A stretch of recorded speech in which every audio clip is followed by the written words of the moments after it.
Bonjour Isabelle, Bonjour Claude. de quoi parle-t-on aujourd'hui? Comment aider une personne, un proche atteint de dépression? Donc, la famille, les amis pensent souvent que la personne dépressive pourrait s'en sortir si seulement elle le voulait bien.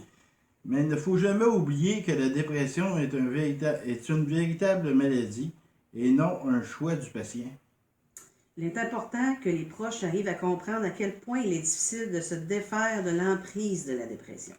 Ainsi, il sera beaucoup plus facile d'accepter et de tolérer cette situation. Pour aider au mieux, il faut s'informer sur la dépression. En connaître les symptômes, ses causes, ses traitements. Il est essentiel de considérer le malade comme une personne à part, entière, capable de prendre ses décisions ou, si son état ne le permet pas, de l'impliquer au maximum dans ses prises de décision. On n'aide pas l'autre en décidant à sa place, en l'infantilisant. Être aidant, c'est avant tout écouter, être disponible, compréhensif, soutenir avec bienveillance et rassurer. Il faut être attentif aux paroles prononcées. Elles peuvent avoir un impact non négligeable chez la personne malade.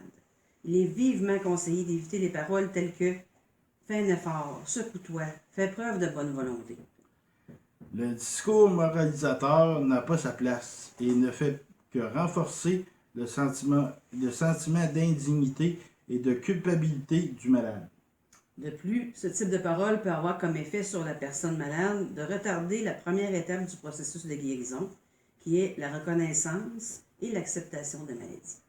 Des paroles telles que tu as tout pour être heureux et il n'y a pas de raison que tu sois triste sont ressenties comme le signe d'une incompréhension et d'une reconnaissance de la souffrance ressentie par la personne dépressive. Ce sentiment d'incompréhension, le renforcement de la culpabilité par rapport à sa maladie peuvent être des éléments aggravants de la symptomatologie dépressive et peuvent favoriser des idées suicidaires. Être aidant, c'est également observer les évolutions du comportement de la personne dépressive par rapport à elle-même, image corporelle, hygiène, apparence, appétit. Aussi à autrui, mutisme, repli sur soi, agressivité, instabilité d'humeur, manque de motivation, baisse ou arrêt des activités. Aux soins, mauvais suivi du traitement médicamenteux, mauvaise observation du traitement, refus ou ambivalence de soins. Aussi aux sorties, difficulté à se rendre au travail, arrêt des loisirs, confinement à domicile, refus de voir ses amis. Au quotidien, difficulté ou refus de s'impliquer dans les tâches domestiques, négligence de l'entretien de la maison.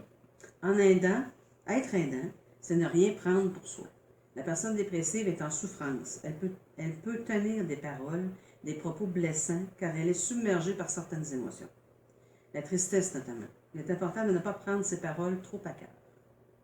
Donc, la première partie de ce sujet est déjà entamée. On va revenir avec la deuxième partie.